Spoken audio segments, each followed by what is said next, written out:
Medurstand. Understanding medicine. Professor Aziz Rehman from Medurstand. Today we are going to start the examination of a respiratory system. Then you do palpation.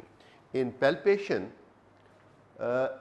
in respiratory system, one thing is very important which is very commonly asked in the examination is position of trachea. Now let me demonstrate the method. You can actually see this is trachea and these are sternocleidomastoid muscles like this. So trachea is in the center, these are sternocleidomastoid muscles. Now you can feel the distance between trachea and both sternocleidomastoid muscles.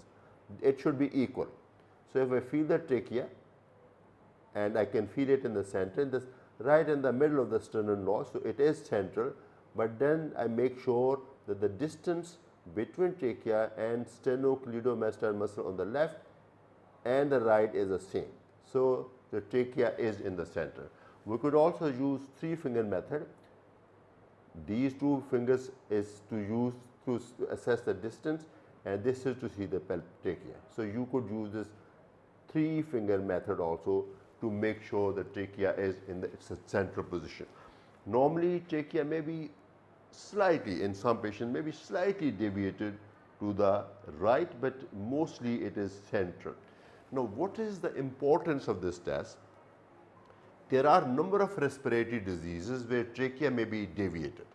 It may be deviated to either side and typically we classify it as if the trachea is pulled to the disease side or pushed away from the disease side. Now what are the conditions which can pull the trachea? What are the conditions which can pull the trachea toward the disease side? Any condition where there is loss of volume like fibrosis, like collapse. And what conditions can push the trachea to the opposite side? A condition where there is increased volume like pneumothorax, like pleural effusion. So trachea may be deviated because of the disease on either side. How would you know if it has been pulled or pushed? That would be based on other physical finding. So you in palpation of trachea, you will determine that the trachea is deviated. And if trachea is deviated, then you will see if it is pulled or pushed from the disease side. And then you will also see if this is due to any cardiac disorder or respiratory disorder. Now I think after examination of trachea, I would like to examine the apex beat. Now what is the relevance of apex beat in respiratory system? Because all those conditions which can pull or push trachea, they can also pull or push apex beat. Apex beat is normally felt here, 5th intercostal space, slightly medial to the mid-clavicular line. Now you can feel it like here.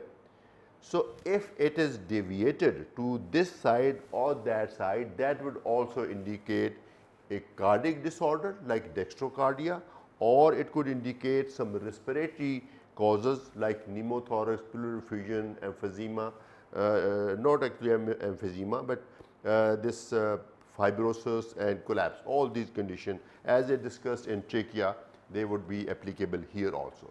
So if there is shift in the upper part of the mediastinum, that would imply the disease here, and if it is shift in the apex beat, that would imply the disease in the lower part. So there could be both or either one. So that is the displacement of the midline structure. This is part of the palpation.